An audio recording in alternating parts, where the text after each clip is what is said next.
Welcome to the Treasury Update podcast presented by Strategic Treasurer, your source for interesting Treasury news, analysis, and insights in your car, at the gym, or wherever you decide to tune in. On this episode of the podcast, Managing Director Craig Jeffery of Strategic Treasurer is interviewed on the importance of research and data quality. He explores leading practices and debunks misinformation around surveying tools and methodologies. Specific topics covered include longitudinal data, the depth of market research, significant sample sizes, accuracy, integrity, and the problem of bot attacks. Listen in to know how to recognize quality data and detect misinformation in today's Treasury environment. Welcome back to the podcast, Craig. Meredith, it's good to be here again. So our topic today is research and data quality. Why are we covering this topic on a podcast? Well, we're a firm that is an advisor, so we do consulting work. We put out a lot of data, which we call inform. So this is a lot of data that's either stems from our research or stems from analysis or our knowledge in the area. We're a firm with an assist part of our business, which is outsourced services from FBAR, bank account management, bank fee management. And the other part of our firm is research. And we've been doing research for over a decade on a consistent basis. And there have been several events that are bringing this topic up to the forefront. First, there's this issue of bot attacks that we see increasingly common, particularly over the last year or so, and more so over the last 6 months.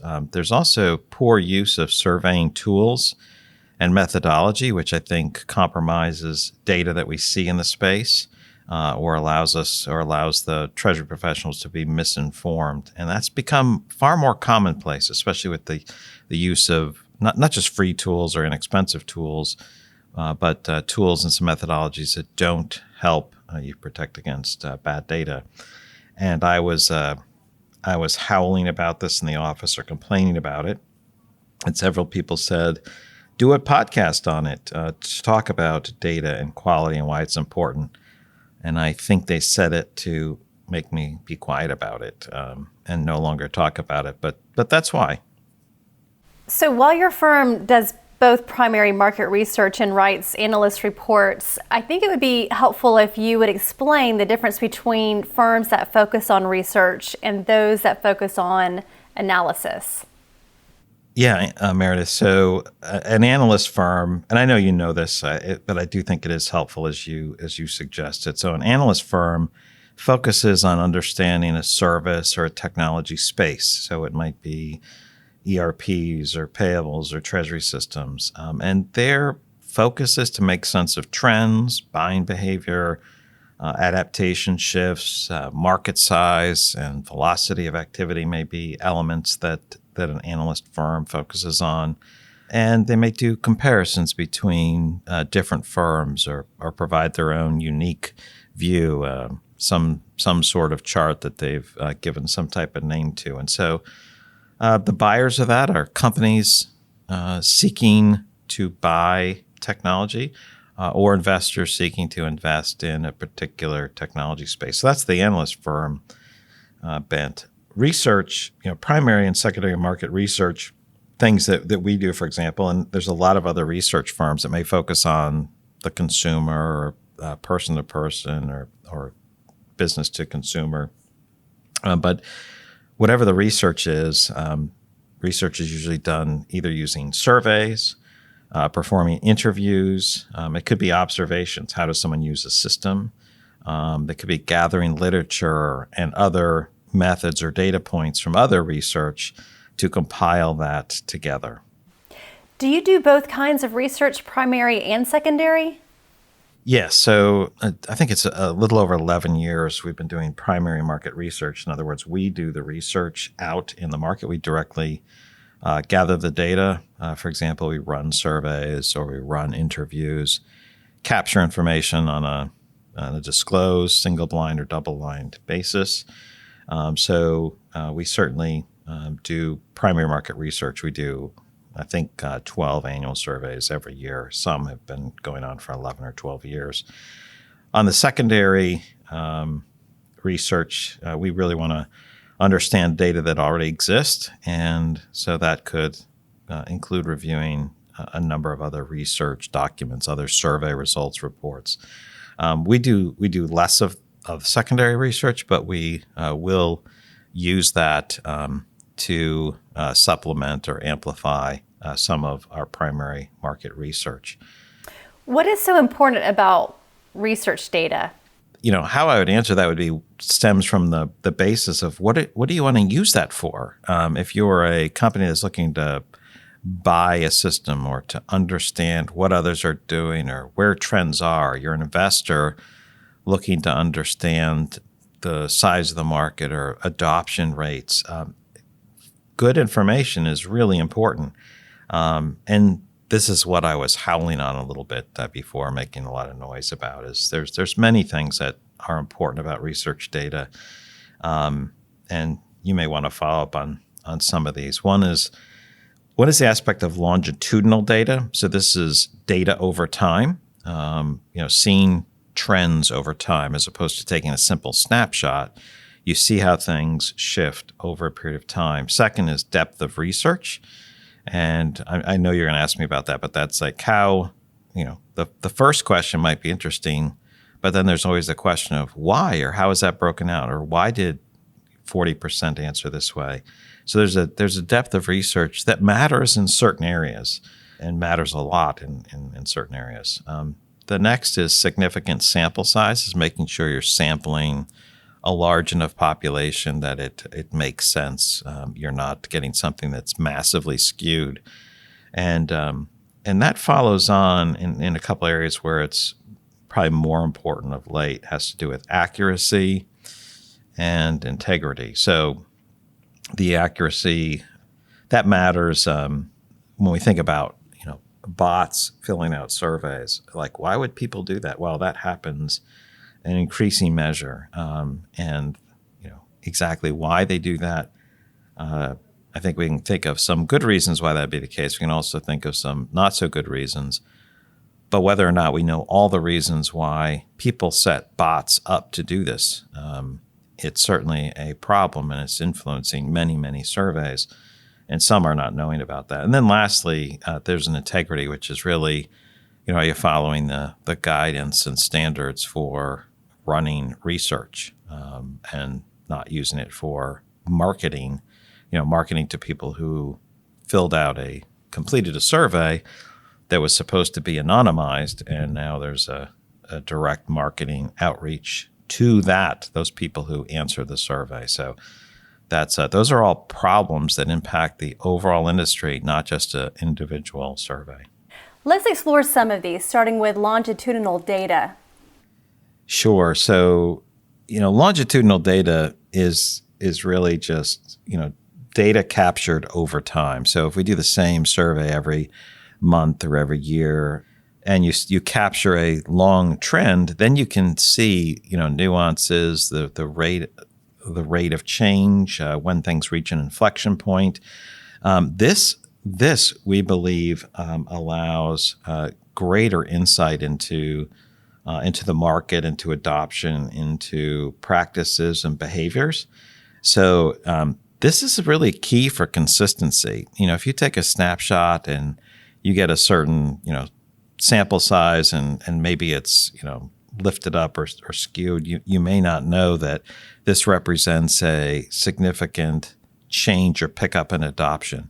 You may not know that in the last year, people adopting things like RPA and business intelligence tools and APIs far exceeded what they had expected to adopt a year ago. So the acceleration of openness and adoption of some of these technologies changed dramatically. And so that's useful to see major shifts like that. It's useful to see not only that, but just general trends over time. What's happening with Treasury staffing? We have more than 5 years of Treasury groups have gradually been adding staff, typically in the range of, I think it's 13 to 19% on a net basis of Treasury groups have added staff each year. And that doesn't mean that there aren't some that are decreasing. There are. But on a net basis, if you take those that add less those that subtract, there's an addition. So that type of information is useful because then we can ask other questions. What's driving that? It also allows us to spot anomalies with data. And I might find that you asked the questions in a way that confused people. And so all of a sudden you have, a survey information that is not useful and you have to extract that out. If you just do it occasionally, you may not know that. You may miss issues that are important. So this is really crucial for understanding what is happening over time. And, I know you're really involved in our the Treasury Coalition, the Global Recovery Monitor, the Global Crisis Monitor, and the Global Recovery Monitor, where we were taking a survey every week for 8 weeks, and then every 2 weeks for another 8 weeks, and then every month, et cetera, et cetera. So we've been running that for over a year.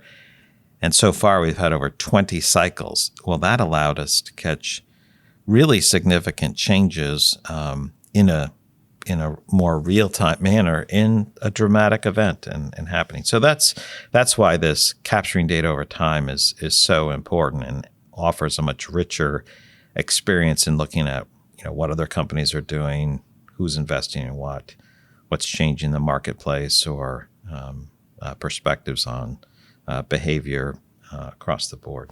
The Global Recovery Monitor is a great example. The second item on your list was depth of research. What do you mean by depth of research? Yeah, I probably should have said depth of data, but I'll try to recover from saying depth of research. So depth of data, at least to us, means you ask a question about what people are doing, what they're planning on, spending heavily on, what are they stopping, how do you force rank these items? Once you answer that question, if you're reading research, you immediately have a couple of other hypotheses of why is that? Is it because of X, Y, Z, a combination of X and Z?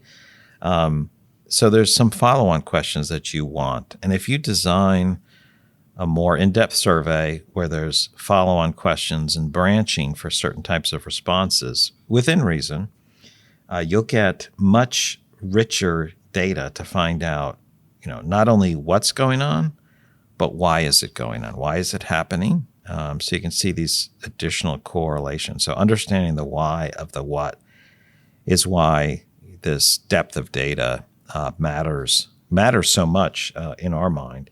The challenge is people want to take if they want to take a survey at all, they want it to be, 10 questions and be done, in less than 5 minutes. Well, some of the surveys and the research that we do is some of the surveys are 20 minutes. Some of them are 30 minutes long. There's a lot of data that they put in now. There's a lot of rich insights you get from taking the survey yourself. Just asking the questions helps you think about your operations, your plans. But also for those that take a longer survey, we share a lot more information.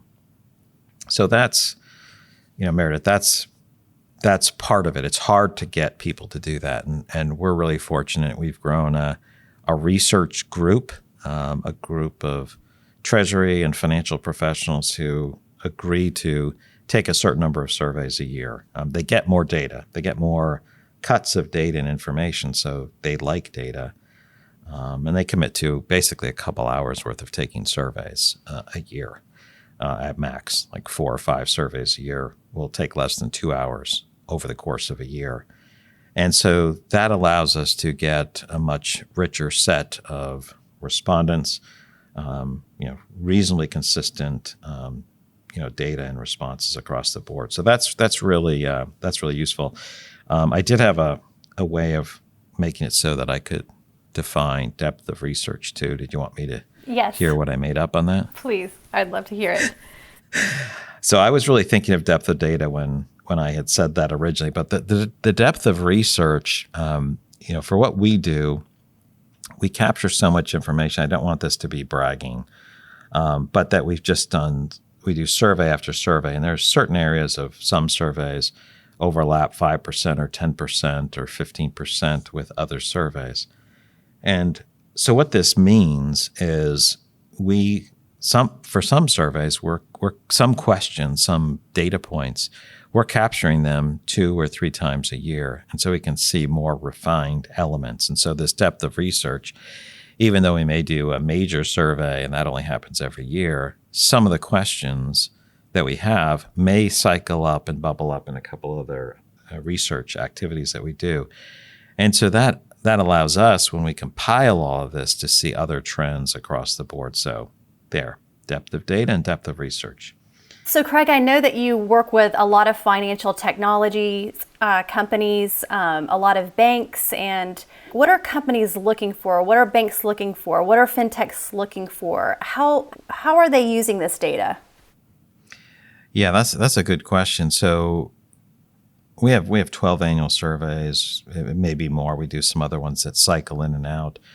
Quite a few of these surveys are underwritten by, a fintech, a bank, and we do other research too that might be for someone that's a payment-oriented company, or even private equity will do research for that. So what do they care about?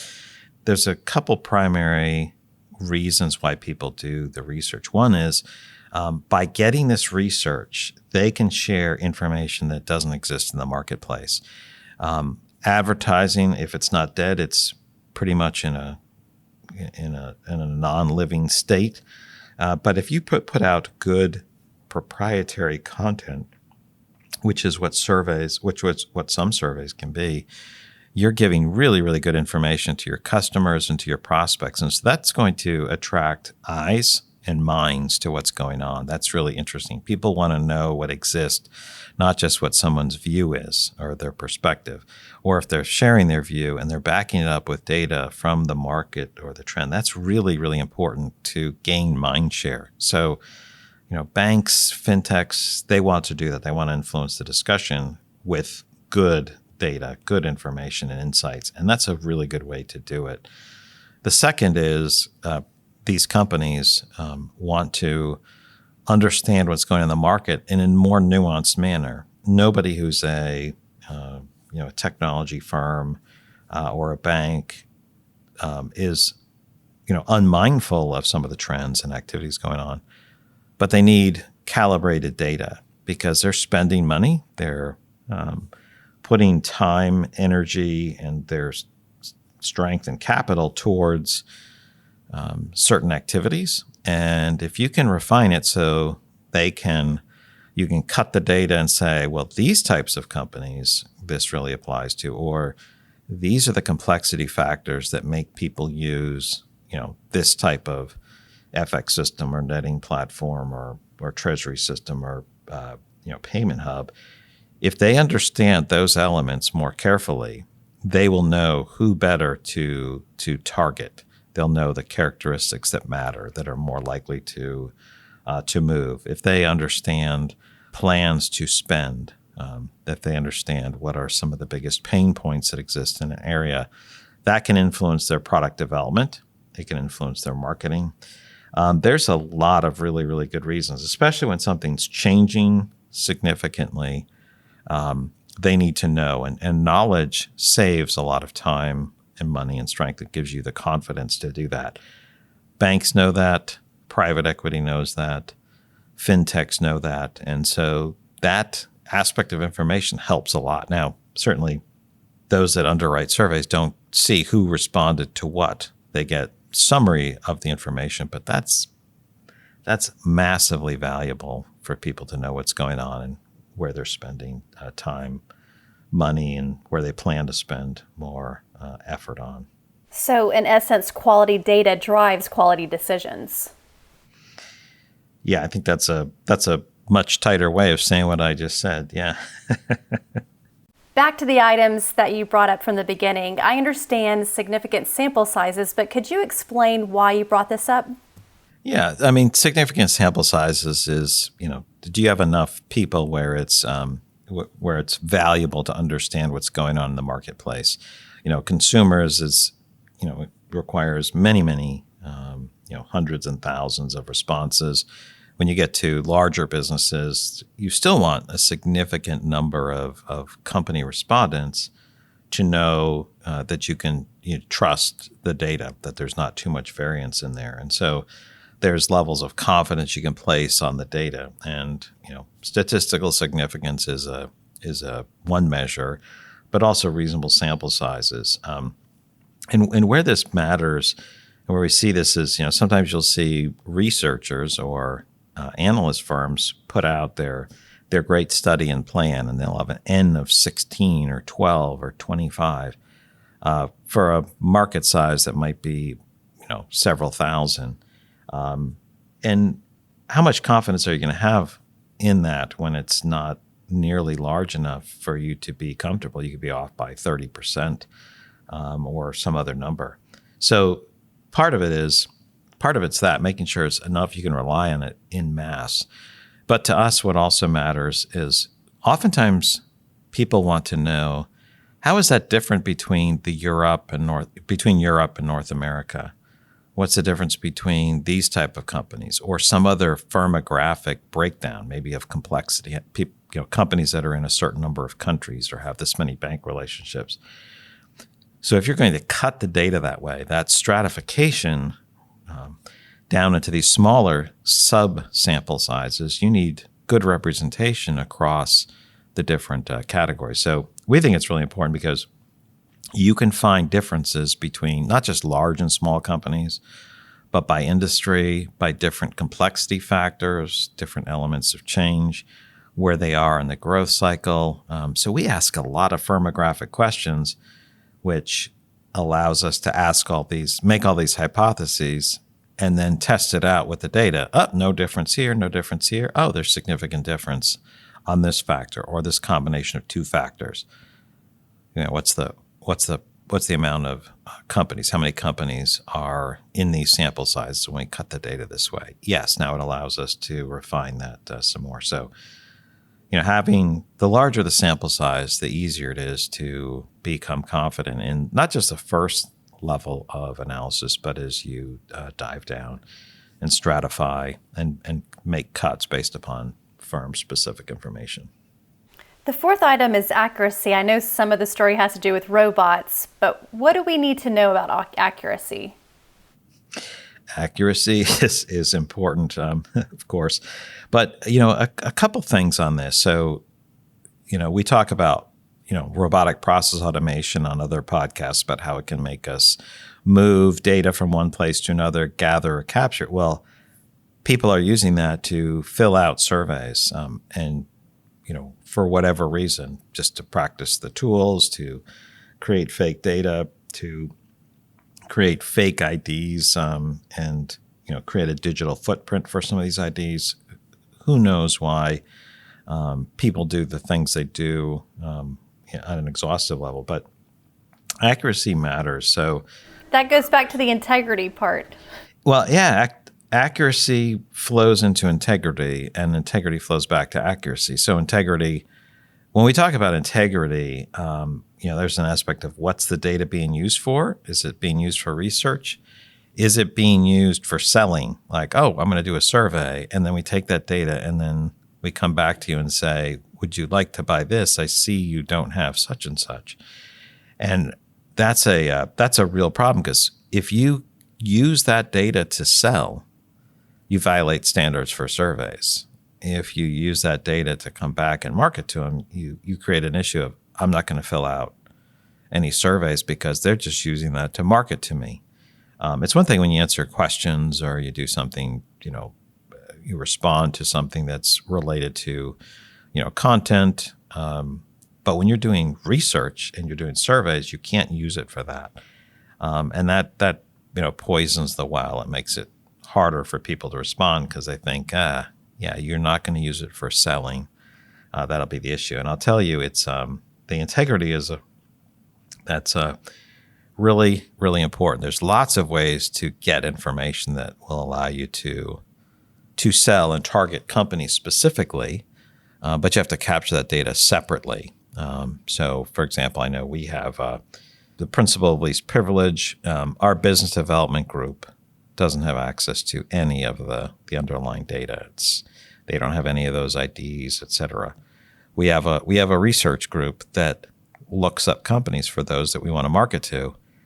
They're not pulling data from surveys and information. And so that's really part of the integrity part. But in terms of accuracy, in terms of how I defined it, and you're right that integrity and accuracy have a nice overlap to them. There are a number of free or very inexpensive survey tools that are really quite neat for, finding out, what people are doing on the weekend or a couple levels of questions. But they give the illusion of being able to run an accurate research program.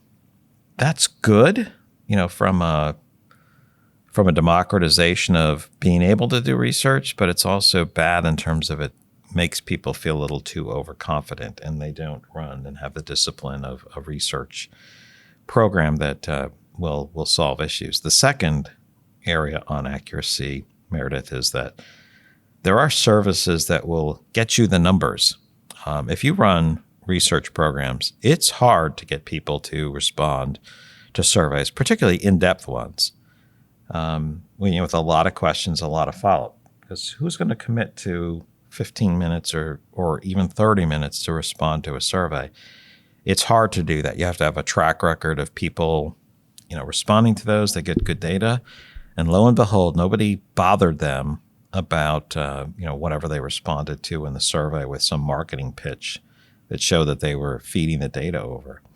But there are services that allow you to get to the numbers you want. You can say, I need 100 responses, 200 responses, 300 responses, and you pay for responses, and they'll get that data to you. And those are a significant concern. We always appreciate it when some company says we're going to do a research program, and after a month, and they've done everything they could to get the numbers, they come back, we've got 18 respondents. It's really hard to do research. We're like, yeah, it is. You have to have a long track record. You have to have a name. You have to have a way to reach out and build those things up.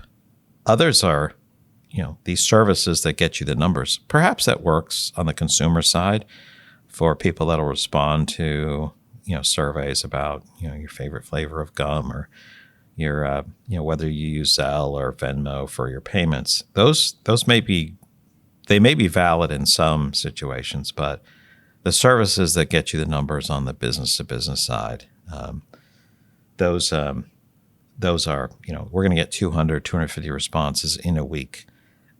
That's a major problem. And if you're using a research firm that does that and says we can get you 250, 300 responses in a week, that's just not realistic. Anybody who's done research on the business to business side, you just have to be concerned about that. So with bots and spoofing, this is a major problem. How is your research firm managing this? What are some of the issues? I think that's a great question. If you're a bank, a payment company, a fintech, or an equity firm or equity research firm, that's the question: is how are you handling this research firm? How are you handling bots and spoofing? How do you extract good data from bad data that comes in, good names from bad names? The idea that maybe there's 4 fictitious responses in a survey of 350, that's really unlikely to skew any result in a notable or noticeable way. But if you're not managing the process, you can easily have 20% to 70% of bot-driven responses. Now, 2 years ago, those numbers weren't like that. We currently use 2 of the top 2 survey engines, and they have a lot of ways to help detect fake responses, but they can get spoofed as well. And so you have to have a way of identifying problems, both automated ways as well as you have to review data that the machine learning of the survey tools don't capture. And some survey tools have nothing that helps you detect these types of problems. How do you detect and isolate fake responses? Well, the tools that we use capture quite a few, and they can even block some of them when they're occurring. And we also use analysis. So I think I mentioned some machine learning tools can detect a range of issues. So it could be something like the speed of completion of a survey. Wow, they completed a 40-question survey in 1 minute. That's not reasonable. They're falling outside the norm. There's other items like mismatches, for example. Names and email addresses don't match. So it says, Chris Jones, and then the email address is, whatever, like a bunch of numbers or a completely different name. It could be all of a sudden you're getting a lot of free emails as opposed to corporate email responses. Whether or not they match or not, those can and oftentimes do indicate some type of issue. Repetitive use of IP addresses. Those were a lot easier to catch in the past when they would use a bot coming from the same IP address and you'd get 50 or 100 in a row that would have the same IP address. Well, now they've gotten smarter where they can rotate their IP addresses, but there's still tools and methods of capturing that information and those types of behaviors. So a couple key parts there. If someone is looking to get researched, what do they need to know? This idea of data, if data is off, what does that mean? And if you think about your car, for example, you have an instrument panel or maybe you have a heads-up display where all your vital information is painted across your windshield. If the information is off by 1%, it may not matter that much. Your car is really at 209 degrees as opposed to 210. The engine, that may not matter. But if it's off by 10%, 20%, 30% or more, which is really what the case is with research that can happen now. What does that mean to you? You run out of gas, you burn out your engine, you get a speeding ticket, you lose control in a corner. If the data doesn't matter, you wouldn't be looking at your instrument panel or your heads-up display. You wouldn't be looking at research. If this matters, you need to make sure it's tightly accurate, not off by a percent or two, but accurate to within a percent or two, not spread all over the place. And this is useful for both the fraud that goes on, the bots that attack, but also the methodology that's used. We want to have good data. Companies rely on it, organizations rely on it, and that's of value to all of Treasury and finance to make sure that we isolate fake responses and strip them out of the data. Those are great examples. The last one you listed was integrity, and I know that we've touched on this, but can you run through this one for me? Yeah, so that's the question: is what's the data being used for? There's certain organizations for research that commit to following certain standards. Like you don't use data received during a survey for marketing purposes. It's used for research. Is it being sold? Is it being at a detailed level being matched up with other information? So is firm-specific information being shared with others? If it is, that's not following the standards.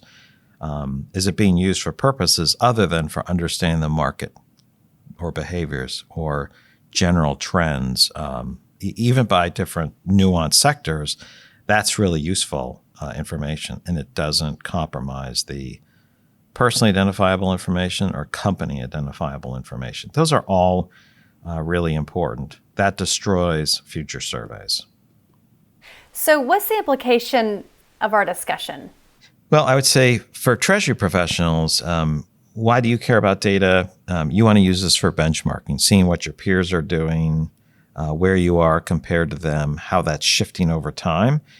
And you want to get good data for benchmarking. That's valuable. It can get you buy-in to do something. It can let you know when you're falling below what a minimum standard might be or where you're really falling behind the rest of the organizations, or if you're a trendsetter or you want to use world-class practices, knowing where those things are and how they're changing is vital. So that's good for benchmarking as well as general research for Treasury professionals.